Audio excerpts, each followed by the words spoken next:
Bonsoir à tous. Je voudrais d'abord souhaiter la bienvenue à mes deux homologues, le président de la Chambre de commerce de Brandon, Daniel Baudouin, et celui du Régal, Simon David Williams. De plus en plus, les trois organismes à vocation économique que sont le Rassemblement des gens d'affaires de la Valtrie, la Chambre de commerce de Brandon et la Chambre de commerce et d'industrie Berthier-Dautré travaillent vraiment en symbiose afin de faciliter le réseautage entre les gens d'affaires de notre MRC. La rencontre de ce soir est un bel exemple de ce nouveau projet de travail en collaboration et je suis contente de voir que l'événement est encore une fois une réussite. Je vous remercie donc de l'intérêt que vous portez au développement économique de notre région et je vous souhaite une bonne soirée.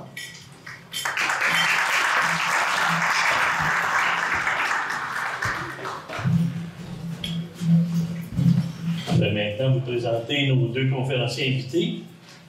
D'abord, nomme aux trois prénoms, aux trois noms de famille, c'est ce nom. Il faut juste se rappeler dans quel ordre les dire. C'est Simon David Williams. Il est le directeur général du groupe ISM. Fondé en 2008, le groupe ISM figure parmi les plus importantes entreprises de services en technologie et de l'information, services de sécurité, de management et téléphonie. L'entreprise combine une expertise multisectorielle, opérationnelle et technologique afin de vous assurer une transformation réussie et une performance à long terme. Mon deuxième conférencier est Maître Daniel Grégoire. Un prénom, un nom. C'est chaud and sweet.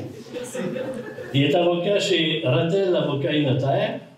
Originaire de la région de Joliette, Maître Grégoire, sans vouloir le vieillir, compte une longue expérience en droit des affaires. Et parmi ses champs d'expertise, on compte la propriété intellectuelle, ce qui explique sa présence parmi nous ce soir. Son implication sociale est reconnue et parmi les nombreux organismes au sein desquels il s'est impliqué, je vais simplement mentionner probablement le plus important, du moins à nos yeux, c'est-à-dire la Chambre de commerce de Berthier, dont il a été administrateur. Je laisse donc la parole à nos conférenciers et je vous souligne qu'à la fin, il y aura une période de questions.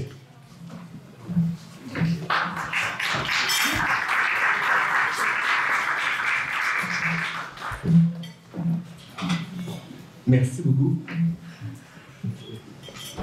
Merci. M'entendez-vous? Oui. Je suis trop proche du micro.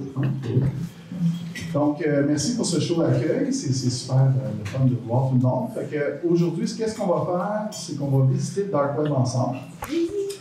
Donc, on va aller s'amuser là-dessus. On va aller voir comprendre un peu la réalité de ce que c'est un cybercrime au Québec. Personnellement, j'ai réalisé 37 cybercrimes majeurs dans le cadre de groupe ISM. Pas nécessairement des clients qui étaient chez le groupe ISM, on a beaucoup assisté aussi là-dedans.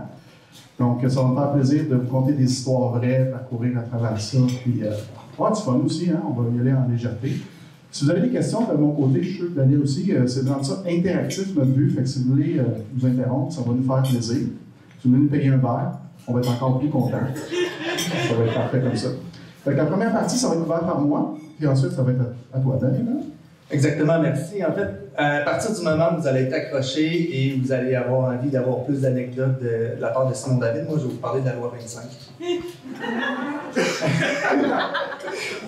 Je vais intervenir au moment opportun, mais vous allez voir, en fait, le lien entre la loi 25 et une loi qui a modifié la loi sur les renseignements personnels dans le secteur privé. Ça a un impact sur la cybercriminalité et sur les obligations que vos entreprises et vous avez quand vous collectez et conservez des renseignements personnels. Il y a une phrase qu'ils disent en anglais dans un film que j'aime beaucoup, que je suis sûr que vous allez trouver. With great power comes great responsibility. C'est quoi ça? C'est quel film, ça? Spider-Man. Il y a l'équipe dans ça, c'est pas. Donc, on va commencer tout de suite. J'ai oublié ma souris, donc je vais descendre en bas. OK. Ça marche. Donc, ça va faire le bord. Donc, tout le monde connaît ça, le web de surface. C'est quand vous allez sur Internet le matin, là, peu importe, quand vous allez sur Facebook, YouTube, Google, Instagram, Bing, tout ça, c'est le surface web, en anglais, ou web de surface. Le web régulier, qu'on connaît, qui représente à peu près 4% de toute la bande passante utilisée sur Internet, en général.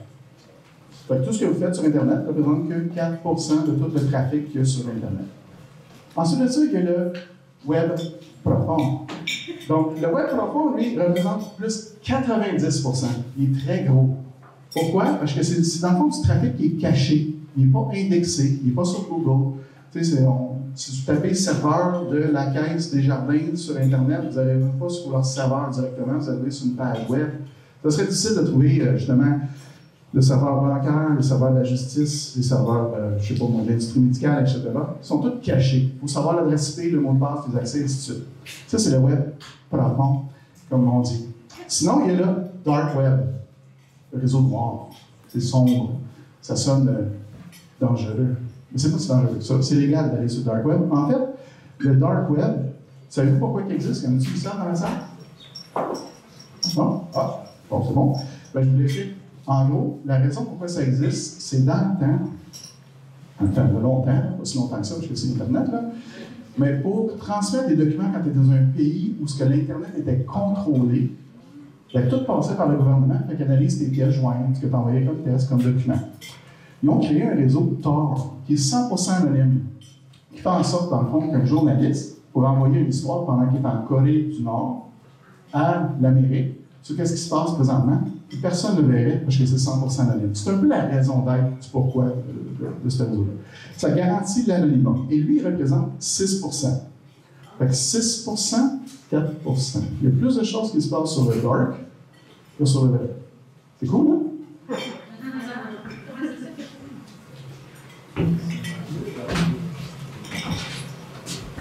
Je vais descendre. Pardon.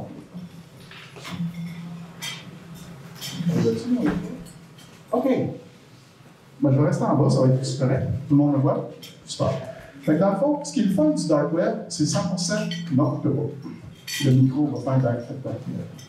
C'est 100% anonyme. Pourquoi? Parce qu'il y a des couches de sécurité qui nous empêchent de retrouver la personne.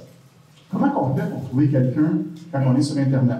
Quand vous êtes à la maison, quand vous êtes branché ici, quand vous avez un téléphone dans vos mains présentement, vous avez tout ce qu'on appelle une adresse IP sur votre téléphone.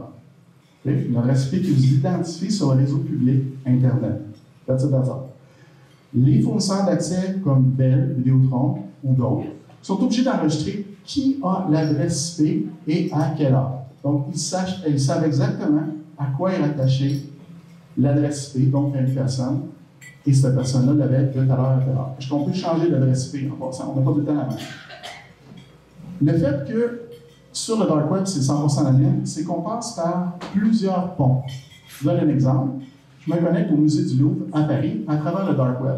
Je vais passer par un pont qui va m'amener en Afrique du Sud, par exemple, après ça en Corée du Nord, puis après ça, je vais revenir, je ne sais pas, en Russie, pour finir après ça au musée du Louvre, qui est à Paris, par exemple. Chaque nœud n'enregistre pas le trafic entrant ou sortant, ni non plus va faire en sorte de conserver l'adresse IP réelle de cette personne-là. Donc, essentiellement, ça me rend anonyme. C'est impossible pour moi de retracer. Je vais vous dire quelque chose, dans la plupart des cybercrimes qu'on a vécu, l'adresse IP de provenance, pour ceux de l'ISM le savent, c'est souvent le dark web. Dans ce temps-là, qu'est-ce qu'on fait? Ben, on ne peut pas trouver c'est qui. On arrête ça là. À la place, on protège le client et on sécurise les opérations. M'entendez-vous? OK, c'est bon. Donc, c'est ça les couches d'oignons qui existent. En gros, ça encrypte le trafic, ça cache ton adresse IP, ça empêche de te suivre sur Internet, ça va aussi effacer ton historique. C'est la dernière souris ici. OK. C'est pas des points .com, c'est des points oignons. C'est original, hein? Couche de protection, oignon. Fait que c'est pas des points .com, c'est pas des points .ca. Ça, c'est des sites web qui existent sur le dark web. Donc, c'est le temps de prendre une photo. Pour ceux qui veulent essayer ça à la maison. Ben non. Donc, c'est à ça que ça ressemble. Comment on se connecte? Tout le monde utilise Chrome, Edge, vous connaissez ça? Bon. Quand vous voulez télécharger Chrome, vous allez sur Edge puis vous tapez Chrome, right? Ben, pour installer un logiciel qui nous permet d'aller sur le dark web, c'est pas Chrome, c'est Tor. T-O-R. Donc, vous tapez T-O-R dans Google. Premier lien, vous installez ça, c'est pareil comme Google Chrome, suivant, puis je le veux. Si vous avez la misère avec le suivant, vous pouvez toujours appeler l'ISM. Mais sinon, c'est super simple. Fait que vous installez ça. Fait que là, ils disent, OK, j'ai accès au dark web, je suis dark, je suis cool. C'est même pas cool. Oh, je ne vais pas se faire sauter. Mais il y a des risques sur le dark web. Le risque qui est vrai, c'est quoi? C'est qu'il y a de l'information sur le dark web qui peut être privée. Okay? Autrement dit, je vous donne un exemple. En 2016, savez-vous que LinkedIn s'est fait hacker? Savez-vous ça? Bon, ils se sont fait hacker. Tous les logins, tous les mots de passe que les gens avaient en 2016 sur LinkedIn se sont retrouvés sur le dark web. Ils étaient donc outrés que ça arrive, fait qu'ils ont dit, ben, on va enlever ça. Est-ce qu'il y a moyen d'enlever quelque chose sur le dark web?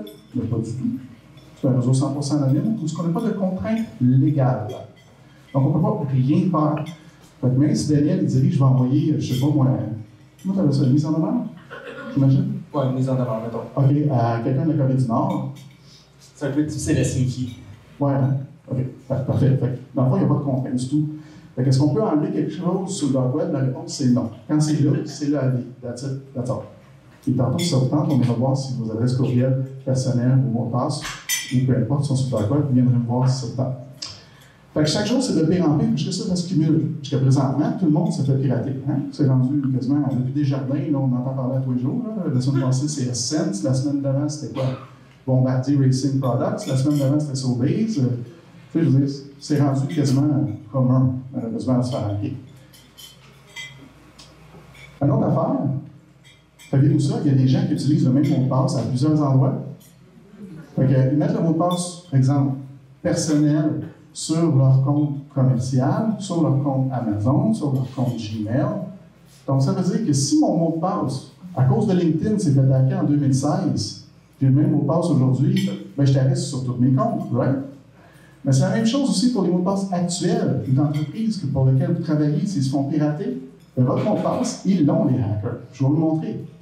Fait que ça va faire en sorte que de se protéger un peu plus. Le seul truc, premier truc que vous devez sortir aujourd'hui, là, diversifiez vos mots de passe. N'utilisez pas le même mot de passe partout. C'est super important. Parce que si, exemple, la compagnie X se fait pirater, bien, naturellement, ils vont en avoir après ça, parce que tout le monde va avoir accès à ça. Je vais trop vite? Ça va? Oui. Super. Comment ça que mon mot de passe se retrouve sur le dark web ou mes informations privées? C'est très populaire. Bien, souvent, c'est des bases de données qui ont été piratées. LinkedIn en 2016, votre employeur en 2019, votre ancien employeur de 1975 qui gardait vos données employées pendant 30 ans. C'est déjà arrivé, un de nos cas. Très public, je peux vous le dire, Goodfellow, sur la Rive-Sud, malheureusement, il y avait des données collectées d'employés des années 70. Fait qu'eux autres, quand il est arrivé, malheureusement, la brèche, ça a passé dans le journal. Qu'est-ce qui est arrivé? Bien, les employés de là, 30 ans, malheureusement, les informations privées se sont retrouvées sur le dark web. Sinon, c'est par un cheval de Troie qui ont été rentrés dans l'ordinateur durant une pièce jointe, quand c'est un malicieux, etc. Sinon, ça vient d'une entreprise ou d'une infrastructure compromise. On travaille beaucoup ici, nous autres. Comment ça rentre? Hameçonnage, phishing, ou vishing, c'est la même chose, mais sur ce, vishing, c'est texto, hameçonnage, c'est courriel. 91% du temps, ça rentre par courriel. Donc, ça veut dire qu'il y a un usager qui a pris le courriel, il l'a regardé. Ça doit être bon, ça, qui a cliqué 2 fois sur la pièce jointe, ou qui a cliqué sur un lien, qui a rentré son login et son mot de passe. That's it, that's all. Le plus gros cybercrime au Québec que vous connaissez, c'est lequel? Après Desjardins. Je ne suis pas au courant de BA.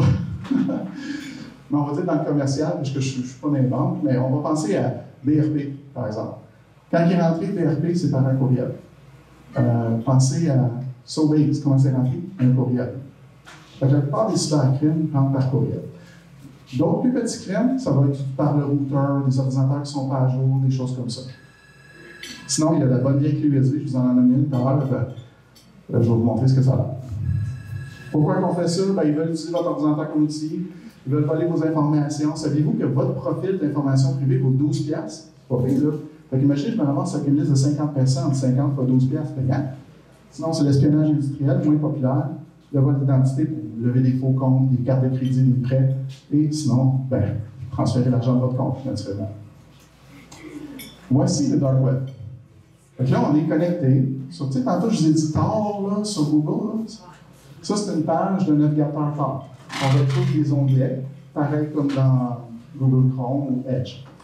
Qu'est-ce qu'on peut faire sur le dark web? Ben, premièrement, en tapant le site Oignon, le premier que je vous ai donné tantôt, vous allez acheter des armes.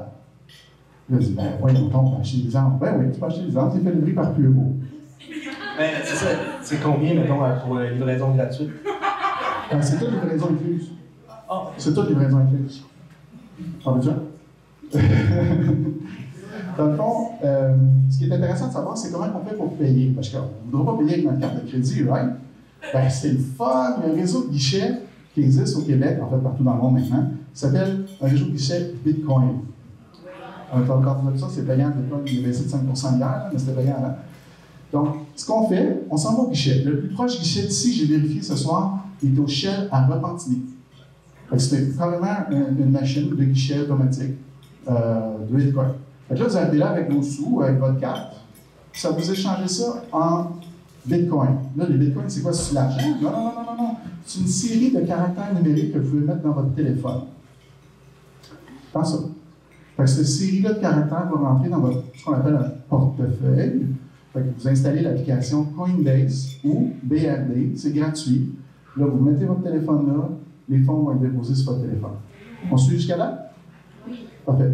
Moi, j'ai quand même une question, puis je pensais qu'avec le blockchain et avec les bitcoins, on était capable de tracer chacune des transactions, en fait, puis donc de remonter jusqu'à la personne qui a déposé dans le guichet.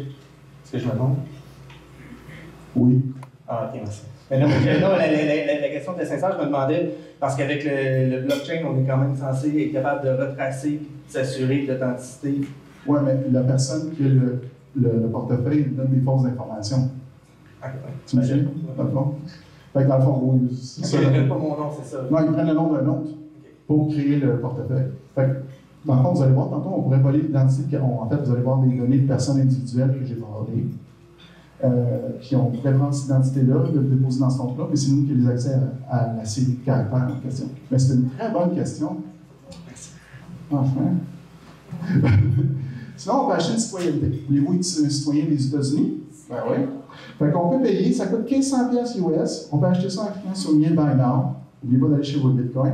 Puis on va sortir ça à la maison. Là, vous dites, ben là, sinon, c'est bien trop dangereux. Je reçois un passeport des US chez nous ou un an chez nous. Comment je fais? Ben, c'est super simple. Télétravail, vous connaissez ça? Fait que tous ceux qui travaillent au bureau, dans votre voisinage, votre deuxième voisin, votre voisin à côté, vous l'observez, ben, vous faites livrer tout le stock là, quand il est en train de travailler à job. C'est super simple comme ça. Fait que, quand vous faites livrer vos armes, votre citoyenneté américaine, vous faites livrer ça chez un voisin qui travaille au bureau. Fait que vous allez le voir, si son char est plus là, c'est là qu'on fait livrer ça. D'accord? On me suit jusqu'à là? Acheter des cartes de crédit. Fait que, tu sais, beaucoup de compagnies se font pirater leurs cartes de crédit, ainsi de suite. Fait qu'on va acheter des listes. Fait que si je peux acheter 50 cartes de crédit, vous ne le voyez peut-être pas en arrière, là, mais c'est écrit là. Citi cards with credit from $1,000 to $5,000 USD. Combien ça coûte? 350$. C'est pas cher. Ouais. Ouais. Mais si tu en achètes, tu as 8 minutes pour que la compagnie Visa appelle le dealer. Quand tu vas chez Walmart, tu ne vas pas en file, tu vas direct sur les machines qui vont vite. Tu as 8 minutes pour sortir du magasin avant que Visa avise le Walmart local. C'est bon? Tout le monde me suit jusqu'à là? Je suis pas en train de vous montrer comment aller, je vous montre comment ça marche. Des comptes PayPal, fausse identité, Illinois, South Carolina, peu importe. Achetez le profil de quelqu'un. Vous voulez une Québécoise, assez âgée, s'il vous plaît, du Québec, ça vaut 12$ son profil. Qu'est-ce qu'on a dans son profil? On a son dossier de crédit, on a son numéro d'assurance sociale, son nom et son adresse. C'est ça que ça vaut sur le dark web. Imaginez quand vous ramassez une pile de données, on peut vendre ça 12$. Ils font des bundles, tu peux acheter 3 personnes pour 20$. OK, hein? Avec des bons dossiers de crédit, je ne sais pas si vous avez vu. Vous voulez apprendre à cloner les cartes. Tu sais, les appareils qu'on met par-dessus, vous allez sur le dark web, vous allez là. C'est tout simple que ça. Vous pouvez commander votre produit, commander votre kit de carte, commander votre imprimante, commander vos clonants, mettre par-dessus les guichets, ils ont tous les modèles en stock. Oui? C'est des hackers. C'est des hackers qui ont des pages publiques sur Internet. Vous allez voir la question? On peut engager des hackers. Vous voulez voir le compte Facebook de votre blonde, sans qu'elle sache, vous engagez un hacker. Ici, full package, getting access to personal information or company devices and accounts, 1800$ USD. Ou bien non, juste prendre le contrôle du téléphone de quelqu'un, 700$ USD. Tout ça payé en Bitcoin. Vous pouvez engager un hacker si vous voulez. Il s'appelle Vladimir. Ils ont des agents situés à Montréal ou à Trois-Rivières aussi. Fait que si vous avez besoin vraiment de faire une intrusion locale, ils ont des gens qui sont disposés dans notre région pour pouvoir le faire. Ça coûte pas cher, 40$. Attaquer une entreprise, hacker des serveurs web, en tout cas, bref, vous allez voir certains. Ensuite de ça, il existe des groupes de hackers. Présentement, sur le marché, ça c'est je ne suis même pas capable de tout le rentrer dans la page, c'est des groupes de hackers qui sont actifs en ce moment. Pour vous donner une idée, Cuba est ceux qui ont hacké les concessionnaires dans notre région, dans la région de Sorel, par exemple, c'est ce groupe-là, Cuba. Sinon, il y a des gens là-dedans, il y en a d'autres, je pourrais dire, qui sont régionaux. Arconti, qui était très fort à l'époque, mais là, ils sont transférés vers Lockbit, un autre groupe de hackers qui ont hacké des entreprises à Berthier et Lameray et Lavaltrie. Donc, dans cette liste-là, il y a des groupes de hackers qui sont en train de hacker présentement, pendant qu'ils parlent, des entreprises ici. Je ne parle pas dans la salle, là. Je parle ici, dans notre région. Je vous en parle, Doc. Je vais monter, tu correct ou tu correct dans le temps? OK, parfait. Un, c'est pas rapport Stalker, j'ai fait une faute, c'est RansomX, petit cowboy là, avec un chapeau, j'adore ça, moi j'aime les chapeaux en passant. Eux autres, ils ont hacké une compagnie, je ne sais pas si vous connaissez ça, BRP, pour les skidoo. OK, parfait. Fait qu'ils ont hacké BRP. Fait qu'eux autres, sur le site de RansomX, ils montrent qu'est-ce qu'ils ont hacké. Pour le fun, pour le fun, ils ont pris l'information privée, des passeports, là j'ai essayé de couper, là, pas payé. Puis les contrats qu'ils ont avec eux autres. Ils ont réussi aussi à faire un bonus. Parce que Bombardier n'a pas payé la rançon, imaginez-vous l'autre. Ils ont décidé de ne pas payer la rançon. Parce que l'autre, ils demandent une rançon. Je vais vous expliquer c'est quoi un cybercrime en gros. Là. Il y a 3 façons de le faire. Premièrement, il s'introduit par un courriel dans une organisation. Deuxièmement, il va s'installer dans le système et il va rester là pendant 6 mois, en général. Il va regarder le comportement de l'usager, capturer les captures d'écran et surtout installer ce qu'on appelle un keylogger. Vous savez c'est quoi un keylogger? Ça enregistre toutes les clés de votre clavier. Je vais vous en montrer un, juste pour le fun. Il y en a des physiques, il y en a des logiciels. Vous pouvez aller sur Amazon, ça vaut 20$ en passant. Ben là, avec l'état économique des choses, ça vaut 30-40$. Essentiellement, ce petit appareil-là, ce qu'il fait, c'est que ça se branche en USB dans l'ordinateur, ça capture tout ce que vous tapez sur votre clavier. Login, password, ainsi de suite. Puis ça les envoie sur un serveur ou par courriel, ou peu importe ce que vous voulez. Vous pouvez même vous connecter en Wi-Fi dessus et aller voir la base de données de tout ce qui est tapé sur votre clavier. Ça a une capacité, pour quelqu'un qui tape, mettons, on va dire 1000 mots par jour ou 2000 mots par jour, ça a une capacité d'environ 150 000 mots. Fait que ça a une grande capacité, puis après ça, ce que ça va faire, ça va effacer le plus vieux contenu. Fait qu'on s'organise pour aller chercher les données souvent. Ça, c'est physique, mais il existe aussi logique. Donc, chez Bombardier, ils ont installé sur l'ordinateur ce qu'on appelle un keylogger, comme je vous ai montré, et ils ont capturé la totalité de tous les mots de passe de ce que les employés ont tapé sur leur heure du dîner le midi et le soir. Fait que vous pouvez voir, il y a des adresses courriel, des logins, des passwords et des sites. Il n'y a pas de nom. Il n'y a pas de nom. Il faut pas appeler la police. OK, ça va. Tout c'est tout. OK. Donc, ça, c'est ce que, chez Bombardier, ils ont publié. Fait que, le hacker, vu que ça faisait 5-6 mois qu'il était là, il en a eu le temps d'enregistrer. Il y en a au-dessus de 6 gigs de données, de mots de passe d'employés qui ont rentré dans l'infrastructure compromise de BRP. Le hacker était là 6 mois. Au bout de 6 mois, ce qu'il a fait, le hacker, il a dit « Hey, on bloque tout, on arrête tous les systèmes, puis on va lui demander une rançon. Il y a X millions de dollars. » Moi, personnellement, la plus grosse que j'ai vue, c'était 3,5 millions. La plus petite que j'ai vue, c'est 500 $. Puis, ce qu'ils disent, c'est que paye-moi 500 $, 100 000, 1 million, 2 millions, 3 millions, puis je vais te redonner accès à tes données. C'est une rançon. Puis ensuite de ça, il y en a qui vont me poser la question, je la pose déjà. Ouais, mais qu'est-ce qui arrive si tu payes? Penses-tu vraiment qu'ils vont décrypter les données? Oui. Moi, dans tous les crimes que j'ai faits, j'en ai fait 37, dans tous les cas, pas les 37 qu'on a payés, qui est 2 fois, dans tous les cas où on a payé, oui, ils nous ont redonné accès à nos données. Pourquoi? Parce qu'ils n'ont pas tendance à vouloir une mauvaise réputation du fait de payer. Right? Eux autres, là, la façon qu'ils pensent, c'est des sauveurs. Ils vous ont sauvé la vie, ils vous ont donné une leçon. Fait que vous allez payer. Ils vont vous demander un montant que vous êtes capable de payer. Pensez-y, c'est pas 6 mois qu'il est dans le système. Il sait combien vous êtes capable de payer sans vous faire faillite. Il connaît votre cash flow. Il connaît comment votre fonds de roulement. Il connaît votre capacité financière. Et pour ceux qui pensent que ça ne touche pas les administrateurs, si vous allez voir votre compte bancaire à job, puis que le hacker est là depuis 3 mois, c'est sûr qu'il va pouvoir le faire. On est d'accord? Question, commentaire, insulte, injure? Je pense que je vais trouver votre chose. Bon, naturellement, chez Bombardier, il y avait des plans. Oui, il y a une question là-bas. Pourquoi? Ah, j'ai pas fait partie du cybercrime, je ne sais pas. Mais je dois dire par contre que et la Sûreté du Québec et le FBI ne recommandent pas de jamais payer une rançon. Si vous êtes capable de sécuriser vos actifs et votre organisation, ne payez pas la rançon. C'est ça leur recommandation. Par contre, ce n'est pas la réalité de toutes les organisations dans le cadre d'un cybercrime qui sont capables d'aller récupérer assez d'informations pour que l'entreprise reste ouverte. Autrement dit, si j'ai formaté, si a encrypté toute votre bac, puis dans 6 mois, il a réussi à désactiver votre backup, parce que ça arrive, et vous n'avez rien. Vous ne pouvez pas repartir votre organisation à zéro. Quoique, j'en connais une qui l'a fait. Elle est dans la salle ici ce soir. Donc, tu peux repartir à zéro ta business, mais c'est rare. La plupart du temps, il faut que tu payes la rançon pour pouvoir être capable de récupérer tes accès, puis pouvoir repartir ta business, parce que tu n'as plus de business sinon. Atos Locker, c'en est un autre. Je vais y aller vite vite. Collège Montmorency. As-tu des gens du collège Montmorency ici ce soir? Cool. Dans le fond, ils sont fait hacker, eux autres, à peu près le 15 juillet. Il y a eu des données privées. Là, je fais juste cliquer en passant. Là. Je ne suis pas un hacker. Là. Je fais juste cliquer pour aller voir les données des gens. C'est public, c'est gratuit.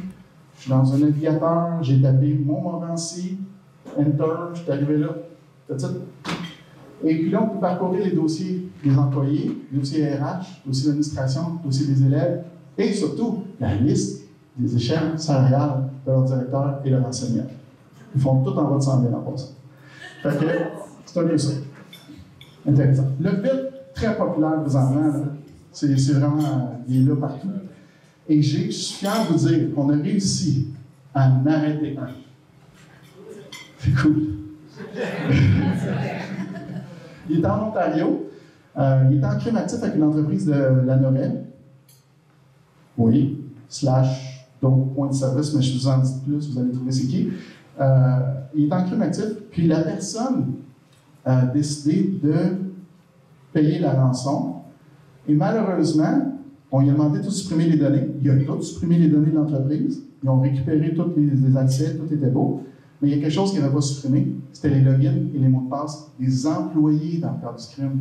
Fait que c'est comme ça qu'on a pu identifier le fameux hacker, qu'il y a une perquisition de la police de l'Ontario Police Patrol qui a eu lieu chez la personne, un hacker russe qui est installé en Russie en passant. Puis là, il m'a envoyé un courriel, il dit « Simon, ça ressemble à des mots de passe de ton organisation. » Je dis « Ben oui, c'est effectivement ça. » Puis là, à ce moment-là, il a pu aller derrière les barreaux. Je juste dire « Regarde, c'est le fun. » On a arrêté un. Mais la question, là, qu'est-ce que tu nous montres, là? FBI, CIA, RCMP, tout mais au Canada, là, mettons. Oui, la GRC, la Sûreté du Québec. Puis, ils voient ça aux outils. Exactement. Mais pourquoi ils font rien? Ben, je ne suis pas de la Sûreté, je veux faire mon avocat. Non, mais je te pose la question. Mais... Ben, j'imagine qu'ils font ce qu'ils peuvent. Oui, exact. Non, mais il y a une question de ressources. Après ça, ben, si c'est des... Ce que je comprends, c'est qu'ils doivent faire ça en utilisant le dark web, ils ne doivent pas être retraçables. J'imagine qu'il y a des façons de le faire. C'est pas juste en se mettant en navigation privée sur Safari. Moi, j'ai travaillé beaucoup avec la division cybercrime, malheureusement. Quand je travaille, je leur donne du stock, puis je ne leur donne pas des fois, mais ça prend du temps, par chance. Là. Ils sont très occupés présentement, la division cybercrime de la Sûreté du Québec. Il y a soit beaucoup plein d'entreprises, et je crois personnellement, je vous donne un exemple, là. Il y a un crime récent, l'année dernière, on avait donné les équipements, ça a pris, je ne me rappelle pas combien de temps, mais plusieurs mois, voire même, je pense, 1 an là, avant qu'on récupère les équipements. Okay. Donc, je pense qu'ils sont débordés, tout simplement. C'est juste ça. Par contre, je peux vous dire quelque chose. Ils surveillent le dark web. Okay? Parce que dans le cas d'une entreprise qui se retrouve dans ces fameuses listes-là, vous voyez là, à mon écran, là, il y a plein d'entreprises qui sont là sur l'écran. Si vous vous retrouvez là, puis vous ne le dites pas à la protection sur la... Là, c'est monsieur que je vois dans cette présentation. Si vous ne le déclarez pas, Bien, la police va vous le dire. J'espère que tu as fait ta job parce que c'est la loi. Là, je vais laisser la parole à quelqu'un. Comment on fait pour savoir si on est là? Surveillance du Dark Web? Ça, là, mettons, on cherche pour savoir si C'est un service, il y a un service qui existe, la surveillance du Dark Web. Oui. Tu peux souscrire à ça avec tout bon gars d'informatique régional. Cling, cling. Je donne un exemple. Il y a ici une entreprise qui, malheureusement, n'ont pas payé la rançon. Ah non, excuse, pas malheureusement. Heureusement, ils n'ont pas payé la rançon, mais ils n'ont pas rien fait. Ils n'ont pas avisé la protection, ils n'ont pas avisé ses employés, ils n'ont absolument rien fait. Fait que là, le hacker a publié les données. Il dit, tu n'as pas voulu me payer? Je vais publier les données à ce moment-là. L'enjeu de ça, c'est quand il publie les données, il publie les données de l'administrateur principal. First. Deuxième enjeu de ça, il publie les données des ordinateurs. Voyez-vous? Peut-être que vous ne le voyez pas, là, mais ça, c'est écrit mot de passe Google Chrome. L'enjeu de ça, c'est que vu qu'il n'a pas avisé les autorités, puis lui, il dit c'est pas grave, si je formate, je recommence, c'est que malheureusement, on est capable d'aller voir le fichier. Et malheureusement, il n'a pas changé non plus ses mots de passe. Donc, on est capable d'avoir accès à son portail principal de commande pour son site web. Donc, c'est important de prendre ça au sérieux, un cybercrime. Ne pas dire qu'on formate et on réinstalle. C'est aussi d'aller doter des nouvelles pratiques et des bonnes pratiques de mots de passe pour les usagers, parce que les employés sont autant à risque que l'organisation. Oui? Je voulais juste savoir, quand tu parlais de l'administrateur, parce que tu parlais du président de la compagnie, tout seul, la personne qui est en charge de s'occuper de ça. Je parle, un administrateur, pour moi, c'est au registraire des entreprises, donc oui, c'est le président. Ouais. C'est souvent les personnes qui sont le plus touchées dans le cadre de cybercrime. En général. Parce que c'est eux autres qui ont plus accès à l'argent, si on veut, autant les comptes bancaires, ces choses-là. Vite, je vais vous sauter, puisqu'on n'a pas le temps. On va parler d'un cas réel qui est arrivé dans notre région. 3 millions de dollars de rançon qui a été demandé. Dans cette entreprise-là, ils ont décidé de ne pas payer la rançon. Ça a coûté, et ça a coûté plus que ça, là, mais dans le temps que j'ai fait la slide, ça a coûté 208 000 pour repartir les opérations complètes, 150 000 d'enquête et 50 000 de nos amis de chez Ratel, tout ce qui va avec l'enquête, cyber, les spécialistes et tout ça. Et en plus, une perte opérationnelle comédie estimée à 500 000. Le client était non assuré. Donc, il a assumé ça de ses propres frais. Donc, c'est un coup dur, un cybercrime. Ça coûte cher. C'est pas juste formater un poste et réinstaller. C'est pour ça qu'il faut faire attention. La façon qu'on utilise nos mots de passe, prendre des mots de passe différents. Je vais vous donner plus de conseils à la fin. Ah oui, t'arrêtes un mois aussi. Je ne l'ai pas dit, c'est important. Ah oui, on va faire le fun. On est dans une salle, dans le fond, en train de jaser de négociation avec le hacker. Tu sais, il dit, il demande 3 millions, le hacker. Il dit, pour le fun, combien tu es prêt à payer? Fait que le président me dit, je suis prêt à pas au-dessus de 100 000. Pas question de au-dessus de 100 000. Et on reçoit ce message-là après, en direct. 2 minutes après. Le message dit, si ton boss pense que tu peux nous offrir 100 000 $, tu vas recevoir des actions pires. Tu vas avoir des conséquences, si on veut. Là, tu regardes. Moi, c'est que c'est ça, lui. Ça se trouve que, malheureusement, dans la pièce où on était, il y avait des appareils encore connectés sur Internet et que le hacker écoutait encore. C'est weird, hein? Eh ouais, c'est cool. Fait que, voilà. Je passe la parole à mon cher ami Daniel. Ah oui, il y a déjà. Ah, Ouais, question? Oui, c'est bon. Sinon, tout va bien, je vais aller sur le dark web. Est-ce qu'on se met en mode qu'on peut se faire hacker facilement si on va sur le dark web ou non, pas rapport? Non, mais je vous recommanderais de faire ça sur un ordinateur jetable. On me demande si je voudrais aller sur le dark web, aller voir des choses. Est-ce que je devrais faire ça? Est-ce que je devrais me protéger d'une façon particulière? Mais ce que je réponds. Est-ce qu'il y a un risque? Hein? Est-ce qu'il y a un risque? Est-ce qu'il y a un risque? Le risque est faible, parce que théoriquement, c'est un réseau anonyme. Mais ce que je recommande, c'est d'utiliser un ordinateur que vous avez plus besoin, sans information privée dessus. Personnellement. L'ordinateur de ton voisin. L'ordinateur de ton voisin, c'est un bon exemple. Mais tu sais, un ordinateur qui n'a pas de carte de crédit stockée, des mots de passe ou des choses comme ça, là, ça serait très important d'utiliser un vieil ordinateur, que vous n'avez pas aucune donnée, aucun mot de passe enregistré, qui est jetable. S'il arrive de quoi à l'ordi, puis on jette, that's all. Mais personnellement, je navigue tous les jours sur le dark web en utilisant mon ordinateur de bureau. Je fais pas mon boss. Puis, c'est jamais rien arrivé. D'autres questions pour moi? Non? Daniel? Merci, Simon David. Donc, je l'avais dit, moi, ça va être plat. En fait, puis là, je vais avoir besoin d'un clicker. Qu'est-ce que c'est? Ben, en fait, essentiellement, là, j'ai comme un buffet intéressant qui se sépare en 7 sections. Même si la dernière est numérotée 6, c'est parce que je me relève pas. Je veux parler, en fait, de la question de la conservation des renseignements personnels que vous avez dans le contexte de vos entreprises. Et plus spécifiquement, je vais parler des lois applicables parce qu'il y a diverses lois qui sont applicables selon vos situations, mais je veux parler de la loi 25 modifiant la loi 64 qui modifiait la loi sur les renseignements personnels dans le secteur privé. Et j'ai probablement réussi à débaptiser la loi à quelques reprises là-dedans.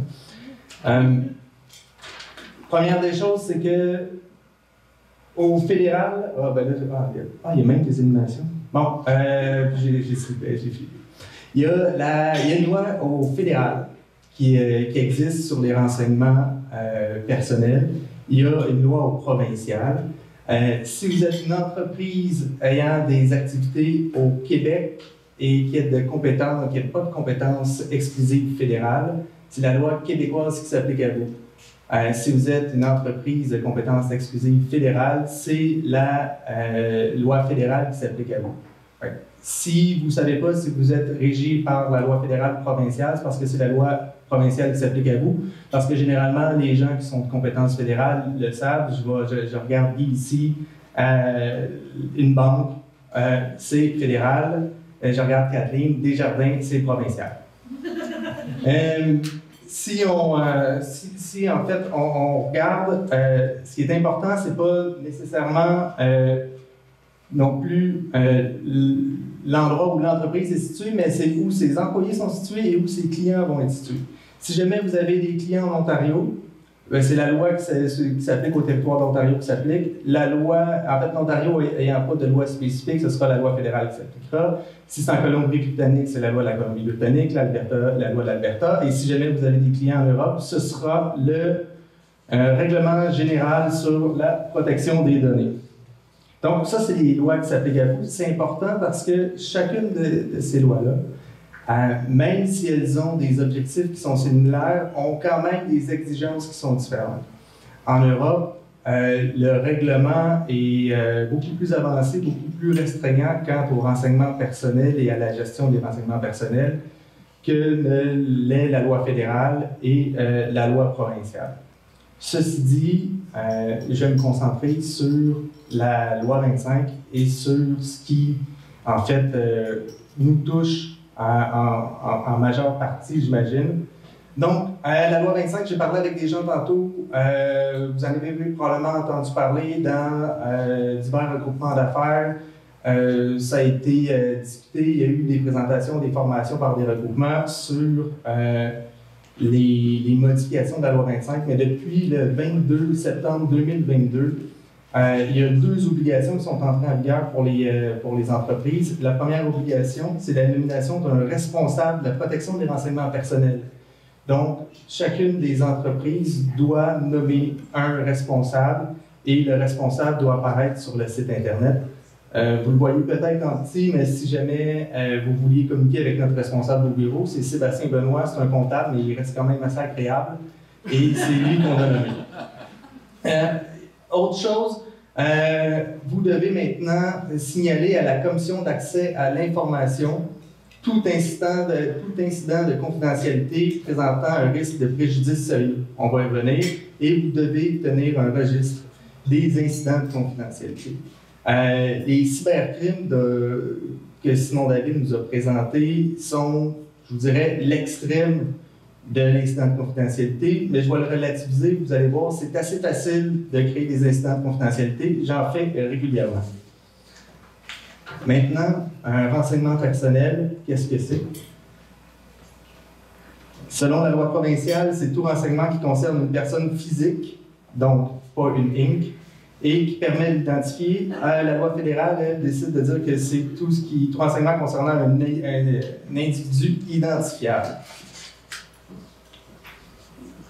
Et là, j'essaie d'aller vite sur cette section-là parce qu'elle m'ennuie profondément, mais puis je pense que le plus intéressant, c'est sur les mesures à prendre, et ça s'en vient bientôt, c'est promis. Si on regarde c'est quoi un renseignement personnel, j'ai mis une série de choses qui peuvent constituer des renseignements personnels, donc prénom, nom, l'âge, l'origine ethnique, l'adresse, numéro de téléphone, les dossiers médicaux, les informations biométriques et les renseignements personnels. Un renseignement pris seul, par exemple mon code postal, n'est peut-être pas un renseignement personnel, mais pris avec d'autres renseignements, pourrait constituer ensemble des renseignements personnels qui doivent être protégés. Et là, j'ai cliqué sur quoi? Non.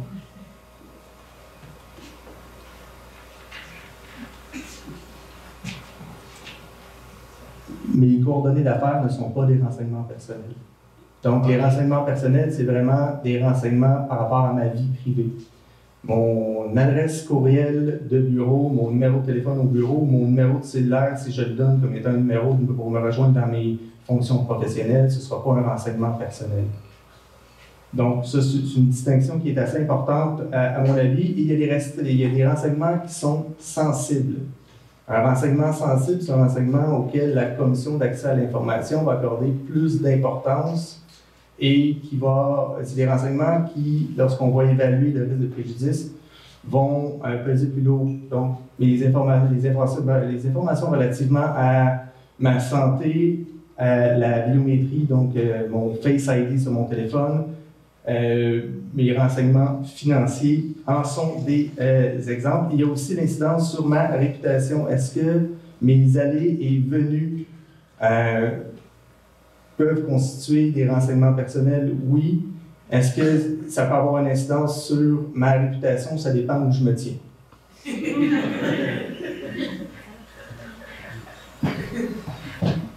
Je m'excuse, Annick.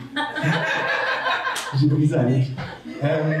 Bon, quand je vais collecter des renseignements personnels, quand vous collectez des renseignements personnels, vous allez chez Radio Shack, vous achetez des batteries, on vous demande votre code postal. Un code postal peut constituer un renseignement personnel, surtout si on le prend avec mon nom, avec mon adresse ou peu importe. Je dois consentir. En fait, la personne qui vous donne des renseignements personnels doit consentir pour les donner. Le consentement peut être implicite. Je pose la question, la personne me le donne, elle a consenti. Peut être explicite, je peux lui faire signer un formulaire, cocher une case sur le formulaire qui sera en ligne sur mon site Internet. Pour qu'un consentement soit valide, il doit être exprès. Donc, je dois m'informer, je dois informer la personne des raisons pour lesquelles je lui demande un renseignement personnel. Si je demande à une personne son adresse courriel pour lui envoyer le suivi de sa facture, et je ne lui m'a pas donné son adresse pour que je lui envoie mon infolette à tous les 36 heures, donc le consentement est lié seulement à l'envoi de la facture et non à l'infolettre. Donc, c'est important, quand on obtient l'information d'une personne, un renseignement personnel, le renseignement personnel doit être reçu pour des fins qui sont précises et qui sont définies. Je ne peux pas demander des renseignements personnels à une personne en lui disant « je verrai ce que je vais faire avec plus tard ». Donc, ensuite, le consentement, comme n'importe quel consentement, doit être libre et éclairé. Donc, la personne doit me le donner sans contrainte. Je ne peux pas la menacer ou je ne peux pas la menacer de la priver d'un autre service pour lequel je n'ai pas besoin de renseignement. Et éclairé, la personne doit comprendre les raisons pour lesquelles je lui donne, je lui demande un renseignement personnel. Et j'ai mis une image, quand vous voulez accéder à Plan pour avoir un itinéraire, je vous demande la position. Et si je refuse de donner ma position, Plan va me dire, malheureusement, puisque vous ne m'avez pas donné la position, je ne serai pas capable de vous rendre le service. Donc, si j'autorise Plan à utiliser ma position, en fait, Plan me demande mon consentement pour l'utiliser. Mon consentement est donné aux fins de me donner un itinéraire. Et Plan a le droit de refuser de donner le service parce que la donnée ou le renseignement qui est demandé est nécessaire pour rendre le service. Voici pour le consentement. J'avais quelque chose sur les mineurs. Les mineurs peuvent consentir ou pas 14 ans et plus, un peu comme les soins. Si jamais vous avez des questions par rapport au consentement des mineurs, notamment si vous embauchez des mineurs dans vos entreprises, à plus de 14 ans, le mineur peut consentir par lui-même. À moins de 14 ans, le mineur ne peut pas consentir. Mais je passe rapidement sur cet élément-là. Si jamais c'est quelque chose qui concerne votre entreprise ou vos besoins, ça me fera plaisir d'y répondre. Maintenant, la conservation des données. Quand je reçois, puis là j'ai entendu 30 ans, moi j'ai travaillé pendant mes études, je ne dirais pas l'entreprise, là, mais c'était, on faisait du poulet à Activille. Et j'ai reçu une lettre l'été passé pour me dire que mes renseignements avaient été compromis. J'ai travaillé là à l'été 2003. J'ai pris la lettre, je l'ai jetée. Mais sinon, c'est quand même un problème. Donc, on doit conserver, ça c'est prévu dans la loi, les renseignements personnels pour la durée pour laquelle j'en ai besoin. Puis en fait, pour la durée nécessaire à la réalisation de l'objectif pour lequel le renseignement est recueilli. Fait que c'est super poétique, là. Mais l'idée, c'est qu'on ne doit pas conserver des renseignements dont on n'a pas besoin. Question. Oui. Mettons dans les renseignements pour les ressources humaines, tu sais, les dossiers des employés, on garde ça combien de temps? Ça dépend. Je suis obligée de les garder là, à l'internat ou je peux mettre ça dans des chuteurs après 2 ans? Non, ben en fait, ma réponse, là, quels renseignements j'ai sur mes employés? J'ai leur date de fête parce que j'ai une liste, parce que j'envoie des courriels aux fêtes de tout le monde. J'ai leur numéro d'assurance sociale parce que j'en ai besoin au moment de l'embauche puis pour les inscrire pour les DES. J'ai leur renseignement bancaire parce que c'est moi qui vais faire des dépôts directs. J'ai leur adresse parce que je vais être capable de correspondre avec eux. Puis j'ai leur nom et prénom. Essentiellement, ça veut dire ça qu'on a. Mais à partir du moment où j'ai quelqu'un qui a quitté l'emploi, pourquoi est-ce que je conserverais ces renseignements bancaires? Ben, c'est ça. À partir de. L'idée, c'est que. À partir du moment où j'ai plus besoin du renseignement, donc j'ai plus besoin des renseignements bancaires, cette information-là du dossier de mon employé, je vais la détruire. Parce que plus vite je la détruis, moins il y a de chances qu'un hacker qui entre dans mon système et qui aille chercher ces informations-là, l'information, je ne l'aurai plus. Maintenant, l'employé quitte, j'ai un dossier sur lui, c'était des conditions difficiles pour sa fin d'emploi, je vais quand même conserver son nom, son adresse, parce que peut-être qu'il va y avoir des échanges de correspondance, son dossier de comportement ou les avis, je vais les conserver. Mais après l'expiration des délais de prescription légale, je fais le ménage. Mais l'idée, c'est d'épurer au fur et à mesure, de limiter au maximum l'information que je conserve sur les employés. Mais la première des choses que moi je détruirais sur les employés, je les règle la liste de fête. De toute façon, je suis sûr que je ne leur enverrai pas quelque chose, sinon je le fais sur Facebook. Et je me débarrasse des informations bancaires. Donc, ça, c'est pour la conservation. Et la conservation, je vous le dis, ça varie pour le service. Si jamais vous commandez de la nourriture chez Henri, je m'excuse, j'ai nommé une entreprise de Joliette, là, mais je vais garder l'adresse. En fait, je devrais garder l'adresse une seule fois. C'est pas normal qu'à chaque fois que j'appelle, tout soit linké. Ça, c'est un commentaire. L'incident de confidentialité. Dans le fond, qu'est-ce qu'un incident de confidentialité? Puis ça va guider pour la suite. L'incident de confidentialité, le cybercrime est un incident de confidentialité en soi, évidemment. Là. Mais l'incident de confidentialité, c'est la fois où j'avais préparé une fiche d'ouverture pour un client, puis je l'ai envoyé à une autre personne, et dans la fiche d'ouverture, j'avais l'adresse, le numéro de téléphone, la date d'anniversaire du client, son numéro d'assurance sociale, ainsi que la chaîne de courriel qu'on s'était échangé avant sur cette situation. Fait que ça, c'est un incident de confidentialité, mais je ne l'ai pas rapporté, parce que je n'avais pas l'obligation de. C'est dans le bon vieux temps. Mais donc, l'instant de confidentialité, puis c'est pas nécessairement en ligne. L'instant de confidentialité, ça peut être que j'ai oublié mon sac avec mon laptop dans un restaurant où je donnais une présentation. Et quand je suis revenu, mon ordinateur n'était pas là. Et comme j'utilise le même mot de passe partout, ben, ils l'ont trouvé. Et donc, ils ont pris le contrôle de mon ordinateur. Ce serait un instant de confidentialité aussi. Fait que l'instant de confidentialité n'est pas nécessairement en ligne, même si, puis on l'a bien vu par la présentation de Simon David, là, il se passe beaucoup de choses en ligne assez troublantes dans la région. Ça me sidère.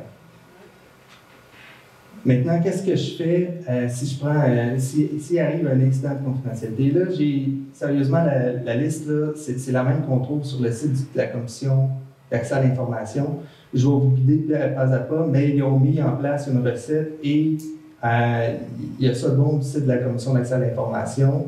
L'information est très facile à obtenir, elle est bien vulgarisée et on nous guide bien. Donc, à partir du moment où j'ai un incident de confidentialité, depuis le mois de septembre 2022, on mentionne prendre des mesures, mais je trouve que ça fait court un peu. En fait, on doit être capable de prendre des mesures raisonnables pour diminuer le risque qu'un préjudice soit causé et éviter que de nouveaux incidents de même nature ne se produisent. Donc, la première des choses que je dois faire, c'est évaluer. Quels sont les renseignements? Qui sont les personnes concernées par la fuite de données ou l'information? Quelle est la nature et la sensibilité des renseignements qui ont circulé? Est-ce que c'est juste la liste des anniversaires? Est-ce que c'est des photos, des images des employés? Est-ce que c'est des renseignements par rapport à leur santé? Je ne sais pas, un bureau de médecin qui perdrait des dossiers ou un médecin qui aurait accès à des dossiers auxquels il ne devrait pas normalement avoir accès. Ça en est un exemple. On doit aussi identifier quand est arrivé l'incident, puis ça fait combien de temps avant qu'on le détecte, et pourquoi c'est arrivé, est-ce qu'on est capable de remonter aux sources et qu'est-ce qu'on aurait pu faire. Ça, c'est la première étape, c'est un état des lieux, une évaluation qu'on doit faire. Une fois que c'est fait, on doit... et ça, je vous dirais que c'est le bout que je trouve, moi, le plus difficile, c'est d'être capable d'évaluer si l'incident présente un risque de préjudice sérieux. Un préjudice, c'est un dommage. Quel est le dommage potentiel que les personnes pour lesquelles les renseignements personnels ont circulé? Comment est-ce que je fais pour l'évaluer? Bien, il y a des experts dans ce domaine-là qui sont capables de quantifier le dommage et de quantifier quelle serait la conséquence de l'utilisation des renseignements. Et on est capable aussi d'évaluer la probabilité que les renseignements soient utilisés. Donc, à partir du moment où un incident de confidentialité est rapporté, on doit prendre des mesures pour limiter l'impact de l'incident de confidentialité, mais on doit mesurer quel est le risque de préjudice. Et là, c'est le bout que moi, j'ai vraiment pas envie que ça m'arrive. C'est que si on en vient à la conclusion qu'il y a un risque de préjudice sérieux, ben là, je dois remplir un avis et le transmettre à la Commission d'accès à l'information. Il y a sur le site Internet un beau formulaire d'avis qui est donné. Et à partir de ce moment-là, ben, les choses deviennent sérieuses et ça, Simon David a l'occasion de le vivre régulièrement dans les dossiers de cybercrime.